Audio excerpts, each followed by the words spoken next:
भारत की अगर बात करें तो सिर्फ वहीं पर 24 घंटे में पाकिस्तान के लिए दूसरी बार राब्ता किया गया है। अच्छी बात है कि इंडिया ने एक स्टार्ट लिया है। पानी जो खड़ा हुआ उसको हमने सही टाइम पे निकाल लिया। जमात इस्लामी ने तो एक मुलाजिम भी भर्ती नहीं किया। जो लोग भी इसके अंदर मुलव्विस हैं उन्हें सजा देनी चाहिए। हमारी बैटिंग काफी बेहतर है और साथ साथ बॉलिंग भी ठीक है। अरे कोई 200 मिलीमीटर की बारिश एक साथ तो आसमान से नहीं गिरी ना।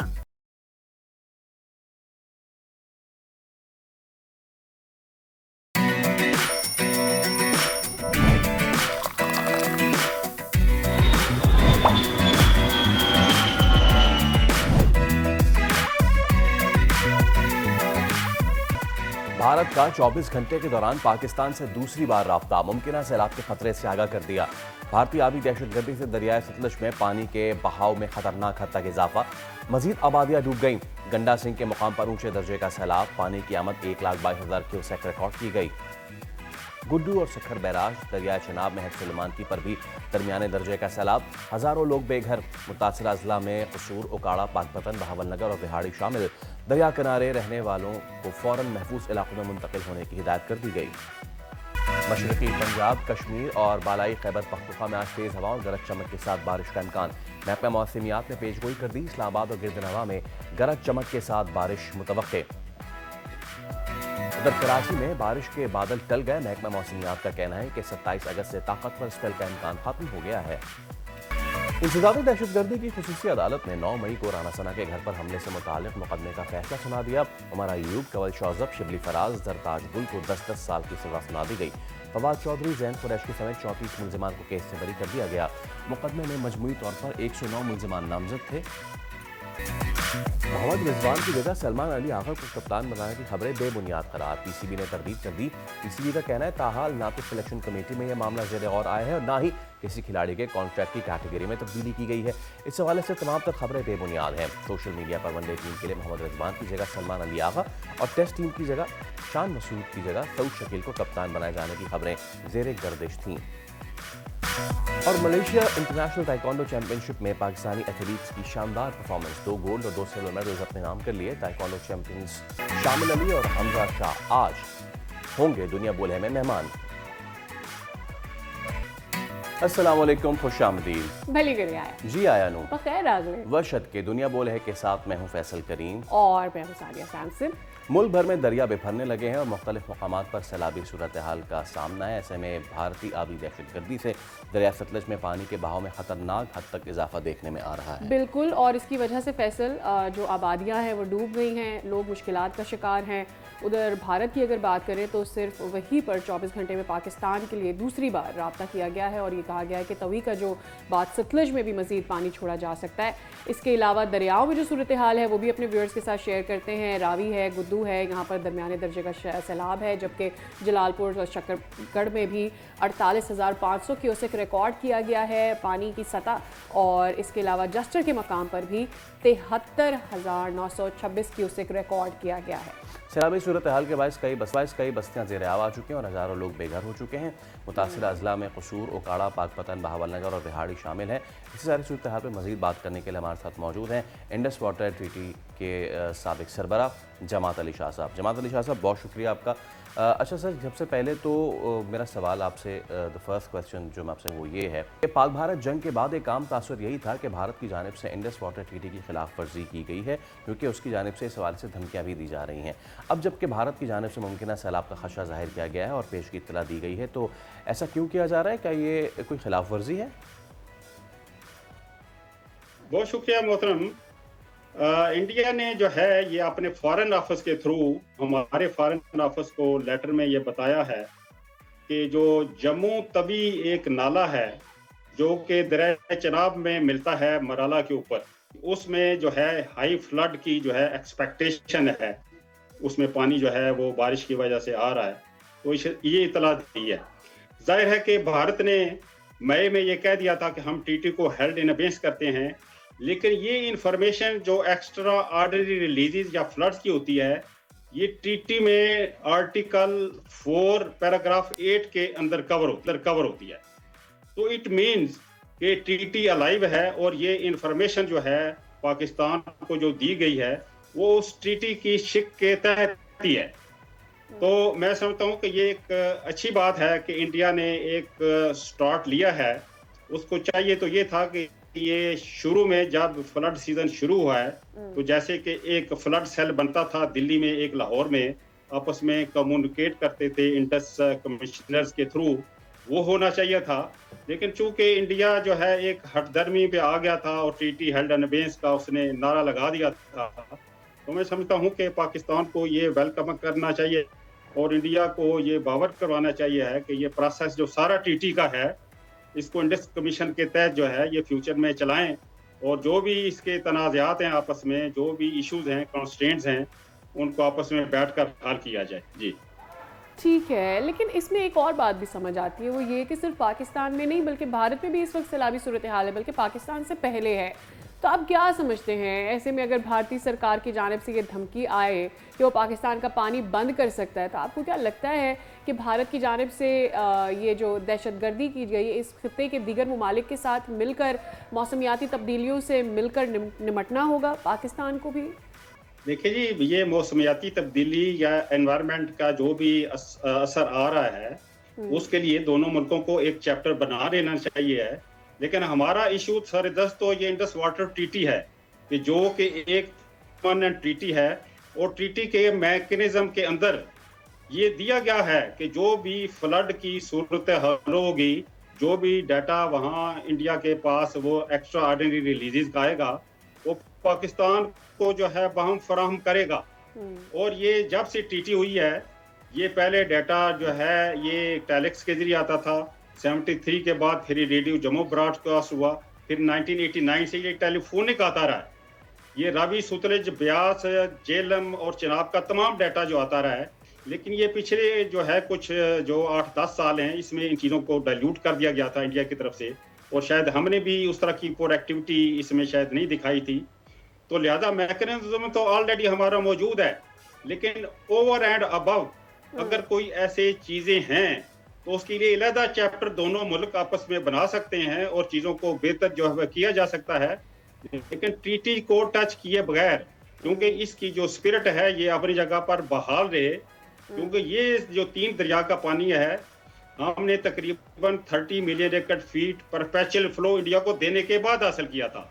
तो इस बार जो है इंडिया अगर कोई इसमें ज्यादती करता है या कमी करता है तो वो पाकिस्तान के हक में नहीं होगी। जी अच्छा, जमात अली शाह साहब, क्या भारत सिर्फ सैलाब की इत्तला देने का फरीज़ा पूरा कर रहा है या इस इत्तला के पीछे कोई सियासी या स्ट्रेटेजिक मकसद भी पोशीदा? और इसी के साथ एक ज़मीनी सवाल ये भी कि क्या भारत बर वक्त और मुकम्मल मालूमात फराहम कर रहा है या सिर्फ जुज़वी और महदूद डेटा शेयर किया जाता है? देखें जी, अब तक तो मेरा एक्सपीरियंस है, जब मैं कमिश्नर रहा हूँ तो मुझे तो उनकी इंफॉर्मेशन में कोई ऐसी झोल नज़र नहीं आती रही। लेकिन हमारे पास अपना मैकेनिज्म भी है। ये हमारा जो सियालकोट का रेडार है, हमारा लाहौर का रेडार है, हमारा मंगला डैम का रेडार है।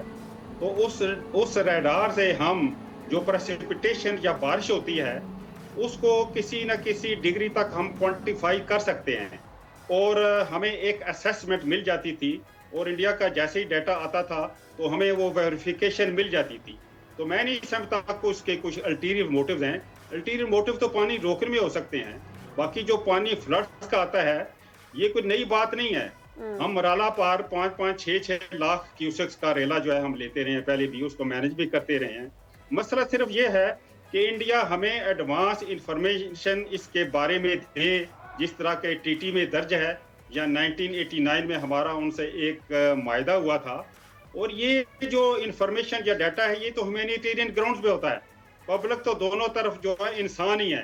तो लिहाजा इंडिया को ये समझना चाहिए है कि ह्यूमैनिटेरियन ग्राउंड्स पे जो इंफॉर्मेशन डाटा होता है वो टीटी के तहत है वो भी दे, और टीटी के तहत नहीं भी है तो वो भी दे, ताकि लाइफ एंड प्रॉपर्टी को जो है टाइमली सेव किया जा सके। जी, क्या ये प्रैक्टिकल है कि भारत बराजेस बनाकर या अपने डैम्स के जरिए इन सैलाबों की शिद्दत में कमी ला सके? क्या ऐसा किया जा सकता है? नहीं, ऐसी बात नहीं है। देखें जी, जो इंडिया के हमारे जेलम और चनाब पर प्रोजेक्ट्स हैं, run of the river hydro electric plants हैं, उसमें इतनी कैपेसिटी नहीं है कि उनको छोड़कर अपनी बिजली बंद करके जो प्रोडक्शन है वो पाकिस्तान को नुकसान दिया जाए। ऐसी बात नहीं है। और जो रावी सतलज में जो आता है पानी, वहां पर इसके डैम्स हैं।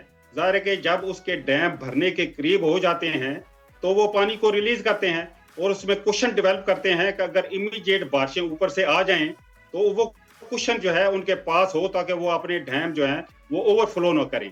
तो मैं समझता हूं कि इंडिया का जो खेल है वो फ्लड रिलीजेज में नहीं है, बल्कि वो है कि जो लीन पीरियड है दिसंबर जनवरी में, अगर वो पानी की फ्लक्चुएशन या कुछ हद तक रुकावट जो है वो डाल सकते हैं, लेकिन फ्लड के लिए हमें इंडिया की तरफ से कोई परेशानी नहीं है जी। पाक भारत जंग के बाद जिस तरह से पाकिस्तान ने अपना मौक़िफ़ दुनिया में आम किया है जमात अली शाह साहब, उस पर मैं आपसे बात करना चाह रहा हूँ। और भारत की जानिब से जो कुछ भी आबी जारियत का दुनिया को बताया गया है उसे पाकिस्तान के लिए रेड लाइन करार दिया गया। आपको लगता है कि इससे पाकिस्तान ने भारत को ऐसा करने पर मजबूर किया है कि ये जो अर्ली नोटिस दे रहा है?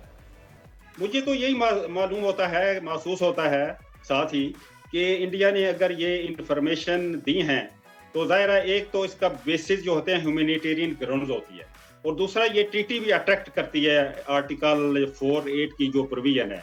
तो लिहाजा मेरा तो ख्याल है कि इंडिया जो है वो जो एक इंटरनल प्रेशर हमारी तरफ से था, पाकिस्तान की तरफ से, दूसरा इंटरनेशनल जो लॉबिंग थी पाकिस्तान ने बड़ी स्ट्रॉन्ग की थी, तो इंडिया को ये कुछ ना कुछ समझ आ गई है कि हम ट्रीटी की जो है ना इसकी रिवाइवल की तरफ जाएं और आपस में हालात बेहतर करने की कोशिश करें। लेकिन अभी फौरी तौर पर मैं समझता हूँ ये इस पर कोई ऐसी चीज़ जो है ना जो पूरी तरह मायदा पर अमल दरामद जो है वो थोड़ा सा मुश्किल नज़र आता है। चलिए ठीक है, बहुत शुक्रिया। जमात अली शाह साहब हमारे साथ मौजूद थे और एक अहम मामले के हवाले से गुफ्तगू कर रहे थे। और यकीनन अच्छा ये एक नहीं, अब ये दूसरी बार हो चुका है, पिछले 24 घंटों में 2 मरतबा हो चुका है कि भारत ने नोटिफाई करवाया है कि सैलाबी सूरत हाल बन रही है, विच leaves me with the question कि वो जो मोदी सरकार ने एक ढिंढोरा पीटा था, एक ढोंग रचाया था कि जी हम बंद कर देंगे और ये कर देंगे वो कर देंगे। You can't play with nature. जब आप नेचर के साथ प्ले नहीं कर सकते तो फिर इसी तरह की सूरत हाल होती है। टाइम ऐसा हुआ है और I think after the war आपके it's a slap on India's government's face, because आप पहले तो ये बात कर रहे थे कि जी हम पानी बंद कर देंगे, फिर आप जंग में भी हार गए, फिर जंग में हारने के बाद अब आप वो थूके चाटने वाली बात हो गई। आपने कहा हम पानी क्या बंद करेंगे, अब तो आप पानी छोड़ने पर मजबूर हैं, नहीं छोड़ेंगे तो आपकी अपनी आबादियां नुकसान। Exactly, which is I am sorry not a good thing to say. Himachal से लेके और मकबूजा जम्मू कश्मीर तक बहुत ही ख़राब सूरत हाल। एक ब्रेक ले रहे हैं हम, ब्रेक के उस पर हाजिर होंगे। स्टे विद अस।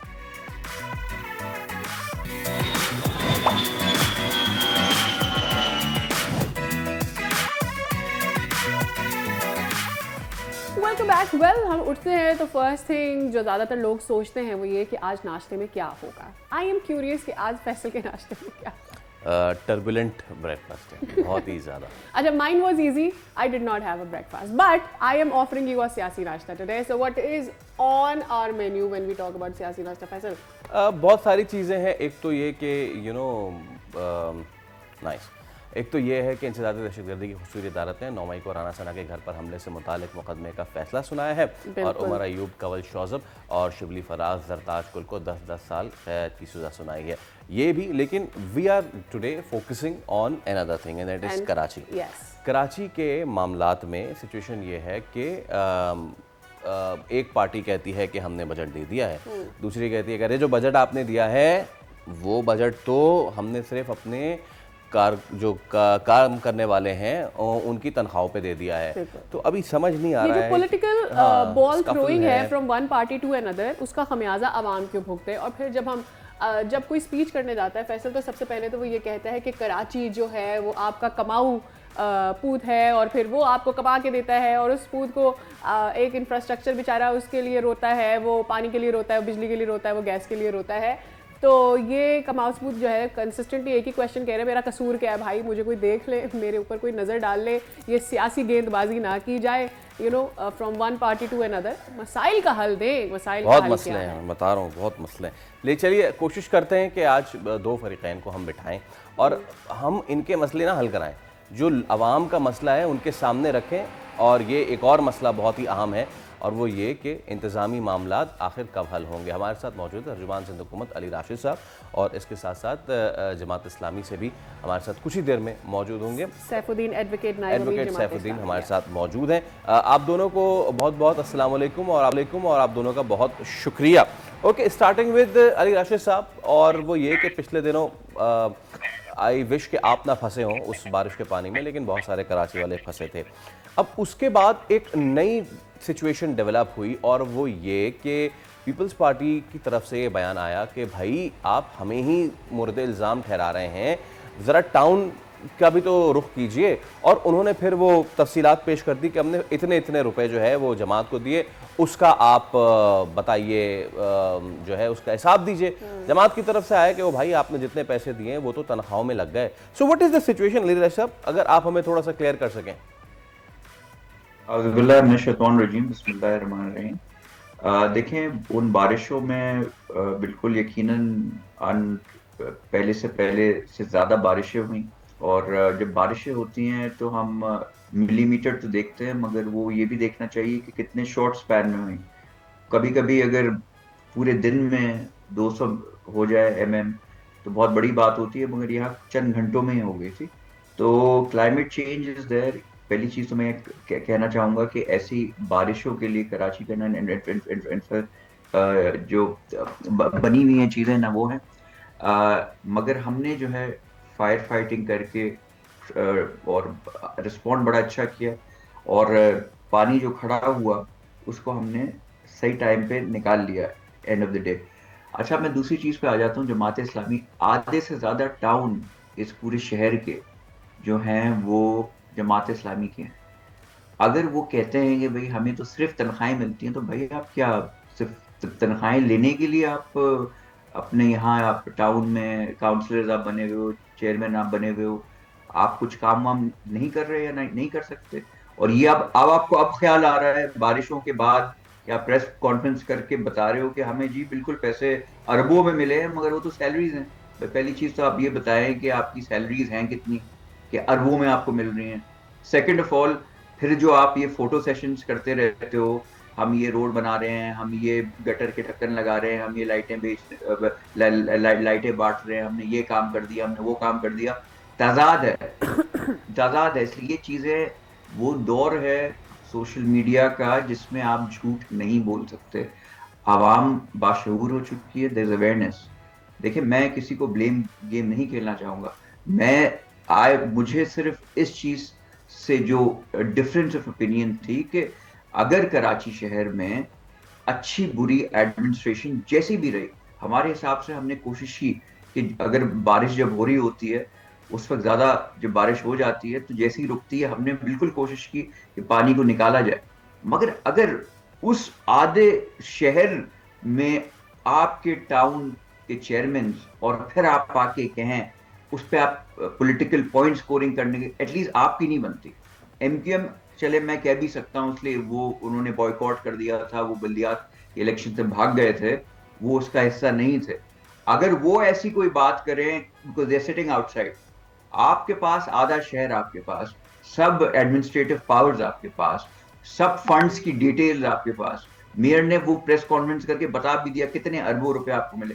अभी कोई ओजिटी उनकी होती है, कोई बता देना मुझे कितने टाउन चेयरमैन हैं इनके, कितने इनका अमला है, कितने अरबों रुपए जिनको गए, तो सब सैलरी को भी शामिल फिर तो कॉर्पोरेट सब जॉब्स यूनिलीवर PNG वगैरह छोड़ें और टाउन में लग जाएं। अगर पैकेजेस इतने अच्छे हैं सैलरी के। Let's ask this so we can have a two way conversation कि वो उनका क्या मौक़िफ़ है। सैफ साहब खुशामदीद कहते हैं आपको शो के लिए। वो तो ये कह रहे हैं कि भाई आपकी तनख्वाहें क्या अरबों में हैं, आपको अरबों का बजट मिला है और आपने कोई काम नहीं किया, आधे से ज़्यादा कराची आपके हाथ में। देखिए, एक तो मुझे इस बात पर हैरानी है कि एक गलत बयानी और झूठ पर इतने दिन तक कोई किस तरह स्टैंड कर सकता है, और इतने सारे टीवी शोज किस तरह एक गलत बयानी के ऊपर हो सकते हैं। 12 चल रहा है सिलसिला। देखिए, मेरे मोहतरम भाई ने 2-3 बातें की। मैं तो नहीं चाहता कि इस मामले को बहुत ज़्यादा हम आगे बढ़ाएं, झूठ वाले सिलसिले को, लेकिन चल रहा है। देखिए, एक तो जमात इस्लामी के पास ज़्यादातर टाउन नहीं है। कराची के 25 टाउन में से जमात इस्लामी के पास सिर्फ 9 टाउन है। बाकी टाउन पीपल्स पार्टी ने जो उन्होंने वोटों में धांधली की थी, जो रिजल्ट में धांधली की थी, उसके नतीजे में उनके पास चले गए। चलिए, नंबर एक बात ये हुई कि ये बात इनको क्लियर कर दें, इनको शायद पता नहीं है कि जमात इस्लामी के 9 टाउन है और इनके पास 25 में से बाकी टाउन इनके पास है। दूसरी बात ये है कि देखिए, ये कोई ढकी हुई छुपी हुई चीज नहीं है। OZT जो आती है वो उन मुलाजमीन की तनख्वाहों के लिए आती है कि जो पीपल्स पार्टी की सिंध हुकूमत ने जहेज के अंदर इन टाउन्स को दिए, उनकी तनख्वाहें, उनके मेडिकल अलाउंसेस और उनकी सारी चीजें उससे दी जाती हैं। ये पीपल्स पार्टी के टाउन्स को भी आती हैं और जमात इस्लामी। आप ऐसा करें कि पीपल्स पार्टी के किसी टाउन चेयरमैन से पूछ लें कि भाई ये जो OZT आती है इसमें से आप कितना डेवलपमेंट पे खर्च करते हैं। तो ये जो ये फरमा रहे हैं ना कि अरबों रुपए की तनख्वाहें, भाई अरबों हो, खरबों हो, करोड़ों हो या लाखों, OZT जो आती है वो उन्हीं मुलाजमीन के लिए आती है जो मुलाजमीन आपने दिए हैं। जमात इस्लामी ने तो एक मुलाजिम भी भर्ती नहीं किया क्योंकि मुलाजिम भर्ती करने की पावर ही नहीं है टाउन के पास। तो वही मुलाजमीन है जो पीपल्स पार्टी की हुकूमत ने टाउन को दिए थे। अब रही दूसरी बात, देखिए बारिश के हवाले से बात ये है कि 106 बड़ी सड़कें जो पूरे शहर में फैली हुई हैं, ये पीपल्स पार्टी के मेयर साहब जो खुद भी आपको पता है किस तरह आए थे, उनके पास हैं। कराची के 42 बड़े नारे जो गुजरते हैं वो पीपल्स पार्टी के जनाब मेयर साहब के पास हैं। वाटर बोर्ड पीपल्स पार्टी के मेयर साहब के पास है और Sindh solid waste management board Peoples Party के मेयर साहब के पास है। ये सारी चीजें इनके पास हैं। उसके बाद अगर ये दूसरों से भी इस बात का मुतालबा करें और ये तवक्का करें कि वो लोग, मेरी सुन ले बात, सुन लीजिए, ठीक है ना।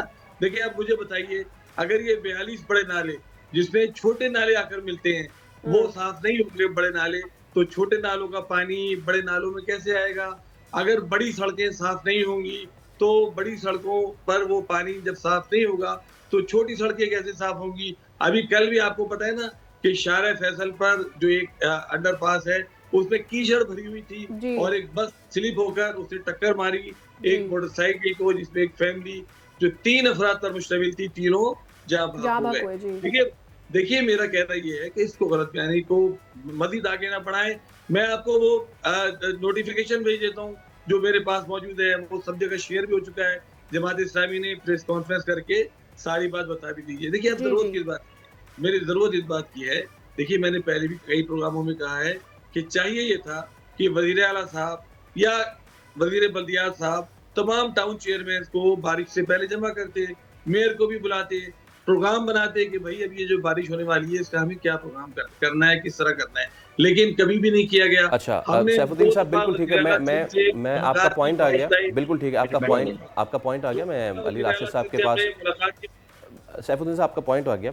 एक सवाल है और जी अली राशिद साहब बिल्कुल रखिएगा। मेरा एक क्वेश्चन है, एक तो फंड नई स्कीम्स दी जाती है ना, एक तो हो गई। माई क्वेश्चन इज कि हम बात कर रहे हैं पोस्ट रेन, यानी कि जब आफत आती है उसके बाद जो सिचुएशन होती है उसके बाद हम बात करते हैं। इस्लामाबाद, लाहौर में कराची से ज़्यादा बारिशें होती हैं, हो रही हैं, ठीक है। इस्लामाबाद की सड़क तो, और अली राशिद साहब आपका तो चक्कर लगता रहता होगा, वहाँ तो सड़क टूटती नहीं है। लाहौर में भी अब मतलब बुरा लगता है कंपेयर करना, लेकिन अब लाहौर हमसे बहुत सुपरसीड कर चुका है। सो माय क्वेश्चन इज, ये सड़कें कैसी बनाई जाती हैं कि जो बारिश को सस्टेन नहीं कर सकती? ये इनमें क्या हम इस पे अब बात कर सकते हैं कि वो तमाम तर ठेकेदार जिनको ये चीज़ दी जाती है, जो सड़कें बनाते हैं, ये सड़क बैठ जाती है, मैं तो अभी शारा की बात नहीं कर रहा, शारा भुट्टो की, वो भी साइड से बैठ गई है, तो क्या कोई सजा जजा का कॉन्सेप्ट है हमारे पास कि एक ठेकेदार ने सड़क बनाई है, बारिश का पानी आया है, and same goes to Jamaat Islami as well, कि उनके एरिया में भी अगर इस तरह की कोई चीज़ हुई है कि जी एक नई सड़क का इफ्तिताह हुआ है, बारिश के बाद वो बैठ गया, तो अब मुझे ये बताइए कि ये फिर कागज़ों में साइन करके और मामला ख़त्म हो जाएगा, इसके बाद का कोई सज़ा जजा का मामला होता है? कोई पूछता है उस ठेकेदार से कि भाई साहब आपने ये क्या सड़क बनाई है कि जो एक बारिश सस्टेन नहीं कर सकी? बिल्कुल, देखिए, अब आपने एक ऐसा सा सवाल किया है जिस पे बात हो सकती है ना। पहले जो मेरे दोस्त जमात इस्लामी की बात कर रहे थे, वो तो ना उसका सर था ना पैर था, ठीक है। बिकॉज अगर वो कह रहे हैं कि बस हमें तनख्वाहें मिल रही हैं और 2 साल से बस तनख्वाहें ले रहे हैं, OZT ले रहे हैं, उसमें ना कोई डेवलपमेंट काम है, तो उनसे ये सवाल पूछने का, तनख्वाहें थी, कोई काम नहीं था, कोई कोऑर्डिनेशन नहीं था। मैं आपके सवाल पे आ रहा हूँ, I am just responding to इनसे पहले जो साहब थे उन्होंने जो बात की थी। तो मैंने कहा अगर आपको कुछ काम, कोई डेवलपमेंट, कोई काम करने का मौका ही नहीं दिया तो आप घर चले जाएं भाई। 2 साल में ये आवाज़ आपने क्यों नहीं उठाई? आपके जितने भी चेयरमैन हैं, चाहे वो कोरंगी से हों, चाहे वो किसी सेंट्रल से हों, वो जो मुर्तज़ा वहाब साहब जो मेयर हैं, जो वो आते थे उनके साथ क्या नहीं, अली राशिद उनके साथ हर दफा ये बात होती है, एहतजाज भी हो रहा है। अच्छा, मैं आप अपने टाइम पे बात कर लेगा ना, मैं थोड़ा अपनी बात कर लूँ। मैंने आपको कंप्लीट, हाँ जी। तो देखिए, वो जो मेयर जो है जब आते थे तो उनसे मुलाकातें भी होती थी, जमात इस्लामी की अपने दौरों पे भी वो साथ, अगर पीपल्स पार्टी के किसी चेयरमैन को लेके जाए नहीं जाए, जमात इस्लामी वालों को जरूर लेके जाते थे, और बड़ी अच्छी उन्होंने एक रिलेशनशिप बनाई हुई थी। हमें सिर्फ दुख इस बात का हुआ कि जब ये सब चीज़ें आई तो उसको सियासत की नज़र नहीं करना चाहिए था। अगर एक आफत आ गई तो we should have just work together as a team. उसमें पॉलिटिकल पॉइंट स्कोरिंग नहीं होनी चाहिए थी। सब वीडियो, शवाहिद सब मौजूद हैं। और फिर से मैं इस बात से डिसएग्री करता हूँ। अगर आप समझते हैं कि 2 साल से एक जमात सिर्फ सैलरीज लेने के लिए बैठी हुई है, फैसल के सवाल का जवाब भी ऐड कर दीजिएगा ताकि मैं दूसरे सवाल पे आपके आ जाता हूँ। बिल्कुल, सजा और जजा। आपने कब शारा भुट्टो बैठ ही नहीं, ठीक है, साइड पे इसकी जो रेलिंग्स जहाँ लगी हुई थी और थोड़े क्रैक्स आए थे, ये तरीकेकार है। अगर कोई भी कॉन्ट्रैक्टर, हमने बहुत सारों को ब्लैकलिस्ट भी किया है, बहुत सारों को बैन भी किया है, और अगर जो बजट या जो फंड आया हुआ है जिसमें उसने काम किया है, अगर शॉर्ट पीरियड ऑफ टाइम में बारिशों की वजह से कोई भी चीज़ हो जाती है तो फिर उसकी ही जिम्मेदारी होती है कि उसको वापस सही करके दे without any extra cost. And उस पर अगर हमें लगे कि चलें ठीक है, बारिश ज़्यादा आ गई और हो जाता है, मेरी ज़ाती घर में आपको बताऊँ, I live in phase 5 defence, मेरी छत ग्लास सीलिंग, वो पूरी छत टूट के गिर के नीचे गिर गई थी बारिशों में दिस टाइम। वो मैं किसी कम म्यार का काम नहीं हुआ था, मगर कुदरती आफतों में चीज़ें होती हैं। सो व्हील इस चीज़ का जायजा लिया जा रहा है, कौन कौन सी ऐसी चीज़ें थी जो सब स्टैंडर्ड थी और कौन सी वाकई अफसोस है कि कराची एक कांस्टेंट ऐसे लगता है किसी आफत से गुजर रहा है, बिकॉज बारिशें नहीं भी होती तो सड़कें टूटी हुई होती हैं। अब आपका सैफ साहब ले लेते हैं मौके पे, क्योंकि आप कुछ कहना चाह रहे थे, then we would like to close this segment also. एक मेरे जहन में बात है, उसका भी जवाब दे दीजिए कि ये 2 साल बाद क्यों ख्याल आया जमात इस्लामी को इन 9 टाउन्स के फंड्स का जिक्र करने का कि जी हमें 90 करोड़ मिले थे और इसमें से 70 करोड़ तनख्वाहों में चले गए। Thank you. मैं देखिए बताऊँ आपको कि तो 2 साल बाद ख्याल नहीं आया। इसमें हाई कोर्ट में भी हमने पिटीशन फाइल की हुई है और पहले दिन से हम ये बात कर रहे हैं कि बल्दियाती इदारों को वसाइल भी दिए जाएं, इख्तियारात भी दिए जाएं। दूसरी बात ये जो फरमा रहे हैं 2 साल से तनख्वाहें लेने के लिए, तो तनख्वाहें टाउन चेयरमैन या काउंसलर नहीं, एम्प्लॉयज देते हैं। तीसरी बात ये कि काम कैसे कर रहे हैं, जो टाउन अपने ओन रिसोर्सेज से जो पैसे जमा करता है ना, वो पैसे बहुत कम होते हैं। कुछ टैक्सेस हैं जो टाउन के पास हैं, और अल्हम्दुलिल्लाह जमात इस्लामी में दियानतदारी का एक पूरा निज़ाम है, पूरा एक इसका निज़ाम है कि हम जो है चेक रखते हैं, और उसके नतीजे में अल्लाह का शुक्र है कि इतना काम हम कर रहे हैं कि अगर बाकी टाउन के साथ मवाजना कर ले, आपकी टीम का भी दौरा कर ले, तो आपको अंदाजा हो जाएगा कि 150 से ज्यादा definitely look forward to it Saifuddin sahab, we definitely look forward to it कि हमारी टीम या हम आपसे रब्ता करें या आप वो फैक्ट्स दोनों तरफ से सामने आ जाए ताकि आवाम को जरा क्लैरिटी मिल जाए। अली साहब आपको भी बहुत शुक्रिया, सैफ साहब आपका भी बहुत शुक्रिया। ये नशिस्त बहुत इंपॉर्टेंट है, अकेलात पे बात करना भी जरूरी है, लेकिन वक्त की कमी है and we have to move on. Yes, एक ब्रेक ले रहे हैं, उसके बाद हाजिर होंगे। There is another important topic to discuss with us. Stay with अस।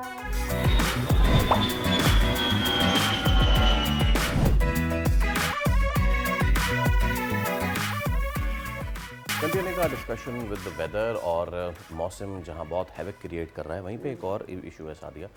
हर साल ये अब सूरत हाल ख़राब होती जाएगी। कल मुसद्दिक मलिक का बयान है कि अगले साल 2-3 स्पेल्स मज़ीद इसमें ऐड कर लीजिए, और ये शुरू भी जल्दी होगा मानसून और ख़त्म भी देर से होगा। तो एक तो ये कि हम कैसे इससे फ़ाइट करें, फिर दूसरा ये कि मंगल को जो बारिशें हुई सादिया, स्कूल के बच्चे वो रात 10-10 बजे पहुँचे, और उसके बाद बुध जुमेरात जुम्मा तो हो ही गई ना छुट्टी, हो ही छुट्टी। हम ये बहुत अरसे से बात कर रहे हैं कि जब वेदर पैटर्न्स शिफ्ट कर रहे हैं अपने आप को, जून जुलाई की छुट्टियां क्या वहीं पे होनी चाहिए या नहीं होनी चाहिए, एक बहुत बड़ा चैलेंज ये इख्तियार करता जा रहा है। सो द सिचुएशन इज़ कि क्या अब वक्त आ गया कि हम अपने रोज़मर्रा की मामलात, ख़ास तौर पे वेकेशंस एंड ऑल, उसको हम क्या चेंज करें? ये इसलिए ज़रूरी है क्योंकि जून जुलाई की जो तातीलात हैं वो सिर्फ बच्चों की छुट्टियां नहीं होती हैं, वही टूरिज़्म का सॉर्ट ऑफ पीक सीज़न भी हो जाता है ना। और उसमें हमने देखा कि लोग गए, घूमने फिरने गए और वहाँ पे वो स्ट्रैंडेड हो गए। ठीक है, तो इसी पे ज़रा हम बात कर लेते हैं। एक और भी शिफ्ट है, एक और भी शिफ्ट है फैसल, गर्मियाँ भी शिफ्ट हो गई हैं। यानी कराची में जब हम बात करते हैं या पूरे मुल्क में अगर हम बात करते हैं तो गर्मी अब अगस्त के बाद दोबारा आती है, जब मॉनसून ख़त्म हो जाता है पाकिस्तान में। और ऐसे में बच्चों को बड़ी मुश्किल का सामना करना है। जिस गर्मी की छुट्टी उन्हें दी जाती है वो उनकी बारिशों में गुजर जाती हैं, एंड देन वही फैसल वाली बात कि ना वो ट्रैवल कर सकते हैं और ना वो मूव अराउंड कर सकते हैं। सो हमारे मौलियात आफिया सलाम हमारे साथ मौजूद है, उनसे बात करते हैं। अस्सलाम वालेकुम आफिया, गुड मॉर्निंग और बहुत शुक्रिया आपके वक्त के लिए। तो जनाब, मैं पहला सवाल मेरा आपसे ये है कि कल मुसद्दिक मलिक साहब ने ख़तरे की घंटी बजाई। उन्होंने ये कह दिया कि अगले साल जो होने जा रहा है वो इस साल से भी ज़्यादा ख़तरनाक है। बाय द वे, इस साल अभी ख़तरा टला नहीं है, तो हम अभी से हम क्या कर रहे हैं, इस बार हमने क्या कर लिया, अगले साल हम क्या ही करने जा रहे हैं। लेकिन हम ना आफिया, ये तो मुझे अंदाज़ा हो गया, हो सकता है आप मुझसे इस पर डिसएग्री करें, हम फाइट नहीं कर रहे, हम सिर्फ कोशिश कर रहे हैं किसी तरीके से अडेप्ट कर लें। So one sector to adapt is the tourism and the बच्चों की छुट्टियाँ एंड ऑल। क्या वो वक्त आ गया है कि अब हम सोचना शुरू कर दें कि जी अब ये तातीलात हैं, इनको आगे पीछे ले जाएं, या अभी भी हम सुकून से ख्वाब खरगोश के मज़े लूटते रहें? अच्छा, ख्वाब खरगोश तो एक स्टेट ऑफ नेशनल एपैथी है। अब आप देखिएगा 2-4 महीने में जब ये सेटल हो जाएंगे मामलात मौसम के, तो फिर कितने लोग इस पे बात करेंगे, including my friends in the media. ठीक है, दूसरी बात आपकी ये बिल्कुल सही है। मुसद्दिक मलिक साहब ने जो कहा वो मतलब अभी से वो एक उमूमी एक बात कर रहे हैं कि जी अब आपके जो तब्दीली मौसम की नज़र आ रही है, जो पैटर्न का शिफ्ट है, जो मानसून आपका नॉर्थ और वेस्ट की तरफ चला गया है, तो आप एक्सपेक्ट करें कि इसी तरह से अगले साल भी होगा। वरना एक्चुअल प्रेडिक्शन जो है वो आपको अप्रैल ऑनवर्ड मेट ऑफिस जो है साउथ एशियन में जो मानसून फोरकास्टिंग का है वो भेजता है, तो उससे आपको ज़्यादा वाजे होते हैं कि क्या होगा इस साल। लेकिन उसके साथ साथ आप खुद भी डिटेक्ट कर सकते हैं कि आपकी जितनी ज़्यादा इंटेंस हीट वेव होगी और हर साल वो बढ़ रही है, तो उतनी ही इंटेंसिटी का आपको फॉलोइंग मानसून मिलेगा। तो ये तो कुछ जोग्राफियाई हकीकतें हैं जिनको हमें जहन में रखने की ज़रूरत है। आम लोगों की तवज्जो उस पर नहीं जाती, लेकिन प्लानर्स की जानी चाहिए। जहाँ तक आप कह रहे हैं कि क्या अब वक्त आ गया है, ये वक्त अब से बहुत पहले आया था। आप ये देखिए कि एड हॉक बेसिस के ऊपर, अभी इस मानसून को ज़रा छोड़िए, आप देखिए कि जब भी जो सेंट्रल पंजाब में जो आपका स्मॉग का सीज़न आता है, अब पिछले 6-7 साल से तो हम देख रहे हैं ना, एड हॉक बेसिस पे जी 1 हफ्ते के लिए स्कूल बंद कर दिए। क्या उस 1 हफ्ते में आपने वो तमाम वजूहात पे काबू पा लिया जिसकी वजह से स्मॉग हो रही है? नहीं ना। तो कुछ दिन के बाद स्कूल खुलते हैं, फिर आपके हॉस्पिटल्स के अंदर से आपको वो स्टैटिस्टिक्स आना शुरू होती हैं कि जी बहुत ज़्यादा लोगों की रेस्पिरेटरी प्रॉब्लम्स हो रही हैं, सिवियरिटी बढ़ रही है, तो फिर से आप कुछ दिन के लिए स्कूल बंद कर देते हैं। तो एड हॉक बेसिस पे आप अपने पूरे एजुकेशनल सिस्टम की टाइमलाइन को नहीं चला सकते।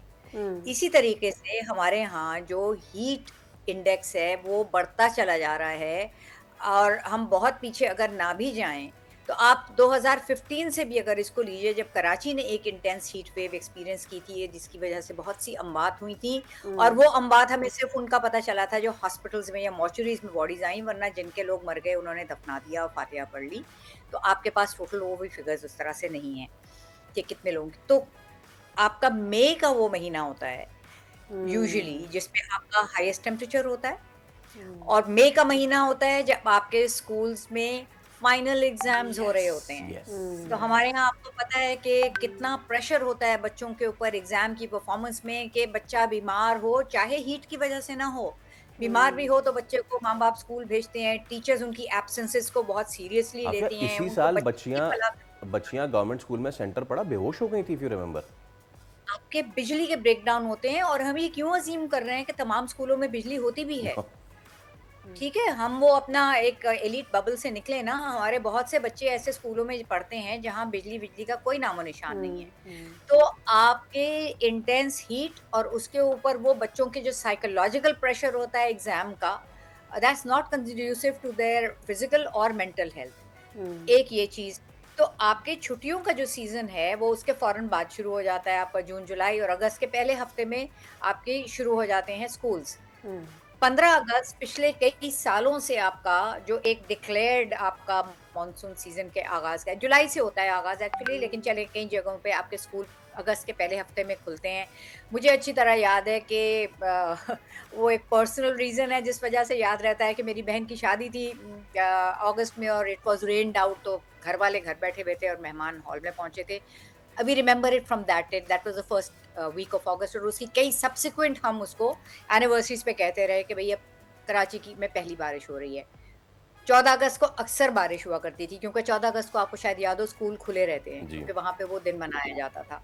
सो ये वो सीजन है। यहाँ पे तो अर्बन फ्लडिंग हमारा एक मसला है, लेकिन आप देखिए कि जो अब नॉर्थ में हम एक्सपीरियंस कर रहे हैं वहाँ पे इंटेंसिटी, क्लाइमेट चेंज के फैक्टर्स आ गए।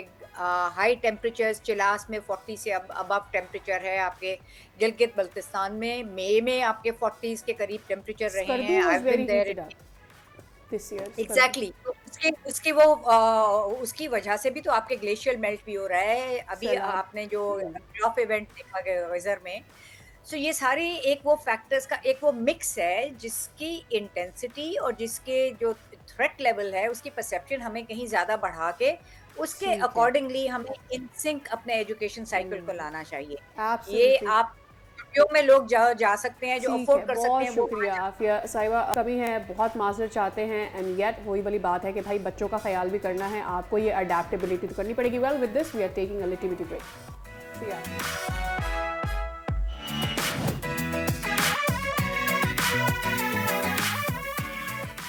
एक बार फिर आपको कहेंगे खुशामदीद। आप देख रहे हैं दुनिया बोल है। बिल एक अहम सियासी मामला इंसदाद दहशतगर्दी की खुसूसी अदालत ने 9 मई को राना सना के घर पर हमले से मुतालिक मुकदमे का फैसला सुना दिया है और उमर अयूब, कंवल शौजब, शिबली फराज, जरताज गुल को 10-10 साल सजा सुना दी गई है। बिल्कुल, फवाद चौधरी हो गए, जैद कुरैशी समेत 34 मुलजिमान को केस से बरी किया गया है और मजमूई तौर पर 109 मुलजिमान इसमें नामजद थे। दूसरी तरफ गुलबर्ग में पुलिस की गाड़ियां जलाने का केस भी था। इसमें तफ्तीशी अफसर इंस्पेक्टर जाहिद असलम ने बयान रिकॉर्ड करा दिया है और मजीद जो है वो मामला PTI के लिए पतली गली होती जदी ऐसे नज़र आ रहा है कि सिचुएशन उनके लिए मजीद ख़राब होती चली जा रही है। तो माहिर कानून एडवोकेट हाफिज़ एहसान हमारे साथ मौजूद हैं। एडवोकेट साहब अस्सलाम वालेकुम, बहुत शुक्रिया आपके वक्त के लिए। Let me put Sadia's comment as a question to you. PTI के लिए गली मजीद तंग और अंधेरी होती जा रही है? बिस्मिल्लाहिर्रहमानिर्रहीम। कोई भी पॉलिटिकल पार्टी अगर किसी मुल्क के अंदर या पाकिस्तान के अंदर काम करती है तो उसकी एक पॉलिटिकल स्ट्रगल होती है और उस पॉलिटिकल स्ट्रगल के अंदर वो पावर कॉरिडोर्स के अंदर आते हैं और अपने मैनिफेस्टो को इम्प्लीमेंट करवाते हैं। अनफॉर्चुनेटली हुआ ये है कि PTI की जो पॉलिटिक्स है पिछले 4-5 साल से अगर आप उसको देख लें या उससे भी पीछे चले जाएं तो वो एजिटेटिव मोड के अंदर ज़्यादा थी, पॉलिटिकल डायलॉग के अंदर कम था और अल्टीमेटली फिर उसका टारगेट जो है वो पाकिस्तान के स्टेट इंस्टीट्यूशंस, पाकिस्तान की पार्लियामेंट, पाकिस्तान की फ़ौज या उसके बाद जो 9 मई के अंदर आपने देखा है कि मिलिट्री इंस्टॉलेशंस जो हैं या उसके बाद जो है आपके हाई प्रोफाइल ऑफिसेज हैं लाइक GHQ, कोर कमांडर या आपके सरगोदा जो अग्निया वाली एयरबेस है, ये सारी चीज़ें हैं। तो ये वो है कि जो किसी भी पॉलिटिकल पार्टी को ना सूट करता है ना उसे अलाउ किया जाता है और अगर उस चीज़ का कोई करता है तो इंडिविजुअली या एज अ पॉलिटिकल पार्टी जो है उसके लीगल कॉन्सिक्वेंसेज है। अब उस लीगल कॉन्सिक्वेंसेज के अंदर ये है कि 9 मई को एक इंसिडेंट हुआ, पूरे मुल्क के अंदर आए, पाकिस्तान आर्मी एक्ट की वायलेशंस आई, पाकिस्तान में ऑफिशियल सीक्रेट एक्ट की या एंटी टेररिज्म एक्ट या उसके बाद पाकिस्तान पीनल कोड के है।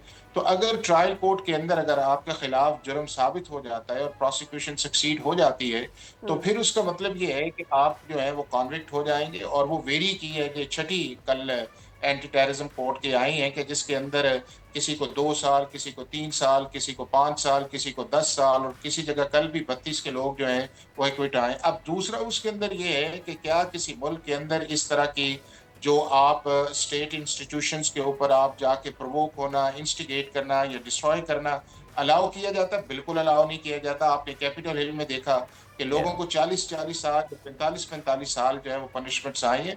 तो अब भी जो प्रोसेस आया इसको जल्दी हो जाना चाहिए था, डिले के साथ हुआ है। लॉ के अंदर जो था वो इसको 7 दिन के अंदर मुकम्मल एहसान होना साहब, आप चाहिए। ठीक और बात कर रहे हैं कि जितना ज़्यादा कोई भी मामला जो है वो लंबा होता जाता है, इंसाफ जितना डिले होता है, उसकी वजह से अब चूँकि इसमें पॉलिटिशियंस इन्वॉल्व हैं, तो एक पॉलिटिकल कह ले कि अनस्टेबिलिटी भी उसकी वजह से नज़र आती है। ये जितनी जल्दी हल हो जाता तो आपको पता चल जाता कि भाई इस वक्त पॉलिटिकल सिचुएशन क्या बननी है। बट द क्वेश्चन इज़ कि दूसरी जानिब वो तो मुसलसल ये कह रहे हैं कि भाई हमारे खिलाफ इंतकामी कार्रवाइयाँ की जा रही हैं, और वो इंतकामी कार्रवाइयाँ यूँ की जा रही हैं जस्ट बिकॉज हमने हक़ की आवाज़ उठाई थी, और ये पाकिस्तान में हमेशा से होता रहा है। This is what their point of view has been since ever, मतलब पिछले 2 साल से जब से केसेस चल रहे हैं। सादिया, उसमें भी आपको डायकॉटमी नजर आएगी। एक तरफ वो ये कहते हैं कि जो भी इंसिडेंट्स हुए हैं 9 मई को और जिस जिस जगह हुए हैं उन्हें हम जो है उनकी मजम्मत करते हैं, और जो लोग भी इसके अंदर मुलव्विस हैं उन्हें सजा देनी चाहिए। लेकिन साइमल्टेनियसली जो है वो उसको जो है वो आप इस डिफेंड करते हैं कि जी एज ए पॉलिटिकल पार्टी जो है हम किसी भी जगह जा सकते हैं, हमारे वर्कर्स भी किसी जगह जा सकते हैं। तो उस पॉलिटिकल डायकॉटमी जो है उससे वो निकल नहीं रहे, या लीगल डायकॉटमी से निकल नहीं रहे, जिसका उन्हें जो है आप देखें कि इनके लोग कन्विक्ट हो रहे हैं, चूंकि उनका खिलाफ एक फोरेंसिक एविडेंस है या प्रोसिक्यूशन एविडेंस जो है उसने सक्सेसफुल किया है। आपके पास डिजिटल मीडिया की एविडेंस है। और अगर आप 12-1 से लेके 5-6 बजे तक अगर पाकिस्तान के अंदर किसी भी ऐसे शख्स से पूछें कि ये चीजें जो आई हैं जिसके अंदर अरबों रुपए का नुकसान आया है, मॉन्यूमेंट्स को डिसरिस्पेक्ट किया गया है, तो क्या ये एक इंडिविजुअल एक्ट था, क्या ये स्पॉन्टेनियस था, क्या इसके पीछे प्रीमेडिएशन थी, या उसके बाद ये है कि ये लोग अचानक ही चले गए और रास्ते में जो पब्लिक प्लेसेस हैं उनको छोड़ के सीधा आर्मी इंस्टॉलेशंस के ऊपर चले गए या जीएचक्यू चले गए, या ओवर एंड अपने ओवर opponent एहसान बात डील और ढील की बात की जाती है। कोई भी पॉलिटिकल पार्टी क्यों ही ना किसी केस में इन्वॉल्व हो, वो लोग ये भी क्वेश्चन कर रहे हैं कि ये जो टाइमिंग्स है, यानी सबके फैसले ऑल ऑफ अ सडन ही आ रहे हैं, चाहे वो 9 मई केस हो, राना सना हो, मतलब सबके फैसले आगे पीछे ही आ रहे हैं। हालांकि जब ये केसेस फाइल हुए थे, देवर फाइल्ड अ मंथ लेटर, 2 महीने ऐसे केसेस आए थे ना, तो अब वो ये सवाल उठा रहे हैं कि जी चूंकि हम डील नहीं करना चाहते जो बानी पीटीआई के मामले पर, इसलिए हमें इकट्ठी सबको सजाएं दी जा रही है, तो उसमें कोई इंसाफ का मामला नहीं है। नहीं सादिया, ये ऐसी बात नहीं है। अगर मैं पहले जो आपने पहला पॉइंट आउट किया बिल्कुल मुनासिब थी। अगर 9 मई को इंसिडेंट हुआ है, आप उसकी 2 हफ्ते 3 हफ्ते के अंदर इन्वेस्टिगेशन करते, चलान जमा करवाते, और जो लॉ का पीरियड है 7 दिन के अंदर आप फैसला कर देते, और या आप सबको एंटी टेररिज्म एक्ट के अंदर लेके आते, या फिर सारों को जो है वो पाकिस्तान आर्मी एक्ट के अंदर लेके आते। लेकिन मेरा ख्याल है कि किसी न किसी जगह एक रिस्ट्रेंट थी कि सिंबॉलिकली लोगों को आ जाए। और इसलिए आपने देखा होगा कि रियासत या रियासत के इदारे जो है वो बार बार इस चीज पे भी कहते रहे हैं कि अगर आप इस चीज के ऊपर सच्चे दिल से माफी मांगते हैं तो आपकी उस चीज को कंसीडर किया जा सकता है। अब ये है कि पहले ये था कि जी इनको एंटी टेररिज्म कोर्ट के अंदर नहीं मिलिट्री कोर्ट्स में नहीं ट्राई किया जाना चाहिए, चूंकि वहां पे इंसाफ जो है वो होता नजर नहीं आता, और इनको एंटी टेररिज्म कोर्ट्स में आना चाहिए। अब जब एंटी टेररिज्म कोर्ट्स के अंदर आए हैं, पीरियड 7 दिन था, और अभी भी आप देखें कि जो ये फैसले आ रहे हैं, ये सुप्रीम कोर्ट ऑफ पाकिस्तान की डायरेक्शन थी कि 120 दिन के अंदर इन ट्रायल को मुकम्मल किया जाए। अब वो ट्रायल तो मुकम्मल होने थे, अब 2.25 साल पीरियड भी काफी है, आपके सामने सुप्रीम कोर्ट की डायरेक्शंस भी है, फोरेंसिक एविडेंस भी है। अब उसके अंदर जो है जो स्पेस की जाती है वो ये है कि कभी ये सिस्टम को टारगेट किया जाए, कभी जजेस को टारगेट किया जाए।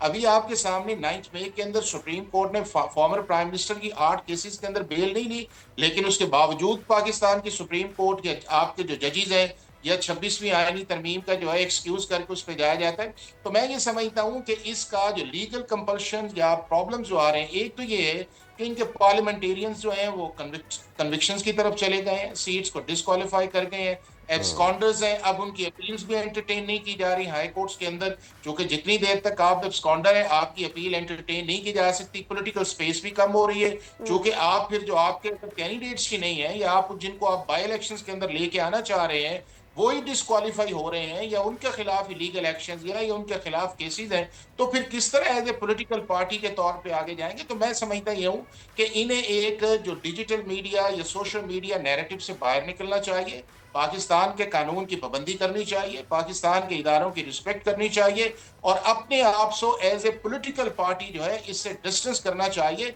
क्योंकि आज तक कभी भी किसी पाकिस्तान की पॉलिटिकल पार्टी ने पाकिस्तान की फौज या फौज के इदारों के ऊपर जो है इस तरह मॉब की सूरत के अंदर जो है या प्लांट करके या उसके बाद जो है एक ऑर्गेनाइज या एक इंस्टिगेट आज तक नहीं हुआ अगर आप इसकी इजाजत दे देते हैं, एक दफा देंगे, फिर दूसरी दफा हर पॉलिटिकल पार्टी ये कहेगी कि जी सबसे इजी टारगेट ये है कि आप GHQ चले जाएं, आप कोर कमांडर्स के अंदर चले जाएं, आप उसके बाद जो है इंटेलिजेंस एजेंसीज के अंदर चले जाएं। क्योंकि अगर PTI को किसने नहीं पूछा या उनके लीडर्स को किसी ने नहीं पूछा या वर्कर्स को किसी ने पूछा, तो हमें क्यों उस पर पूछा जाता है? फिर एक नैरेटिव ये बनेगा। और दुनिया के अंदर ये किसी मुल्क के अंदर जो है आप इन सेंसिटिव बिल्डिंग्स को आप अलाउ ही नहीं कर सकते कि वहां पे जाएं। इवन आप वहां पे अगर फोटोग्राफ भी लेते हैं विदाउट द कंसेंट, तो उसके ऊपर भी आपको ऑफिशियल एक्ट लगता है और आपको जो है मिलिट्री कोर्ट्स के अंदर ट्राई किया जा सकता है। तो मैं ये समझता ये हूं कि आप जिस एंगल से भी बात करेंगे, उस एंगल से आपको एक नई जो जस्टिफिकेशन आएगी, वो जस्टिफिकेशन जो आएगी उसके पीछे ना आपको पॉलिटिकल बैकिंग नजर आएगी, ना उसके अंदर लीगल या कॉन्स्टिट्यूशनल जस्टिफिकेशन नजर आएगी। सिर्फ एक नैरेटिव क्रिएट किया जाएगा कि आपने इस सिस्टम को डिस्क्रेडिट करना है, जजेस को डिस्क्रेडिट करना है, इंस्टीट्यूशंस को डिस्क्रेडिट करना है और उस प्रोसेस को डिस्क्रेडिट करना है। लेकिन अगर आप उनसे ये कहें कि जो एक्शंस हुआ है, आप सारों को देखें ना कि जब अप्रैल 2022 के अंदर असेंबली डिसॉल्व की गई, नेशनल असेंबली की, क्या पाकिस्तान का आइन जो है वो आर्टिकल 5 की बुनियाद के ऊपर डिप्टी स्पीकर को इजाजत देता था कि वो रूलिंग दे? लेकिन जब सुप्रीम कोर्ट का फैसला आया, उन्होंने कहा जी कि सुप्रीम कोर्ट, और ये आपको एक कंसिस्टेंसी नजर आएगी। और मेरा ये ख्याल ये है कि PTI या PTI के लीडर या फॉर्मर प्राइम मिनिस्टर जो है, उन्हें रिविजिट करना चाहिए, इन चीजों को रीथिंक करना चाहिए।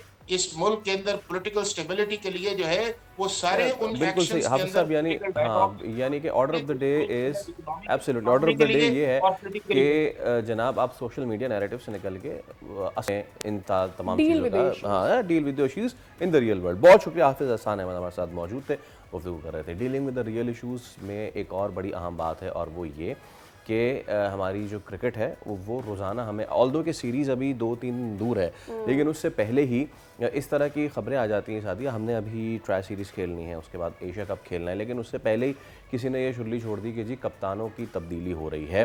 और उसको बहुत से लोग कह भी रहे हैं हाँ ठीक ही तो है भाई। खबर सीधी सादी ये है कि ये खबर ये सामने आई कि वनडे की कप्तानी रिजवान से लेकर सलमान अली आगा, टेस्ट की कप्तानी जो है वो अब दे देनी चाहिए शान मसूद से लेके और किसी और को दे देनी चाहिए, सऊद शकील को टू बी प्रिसाइज।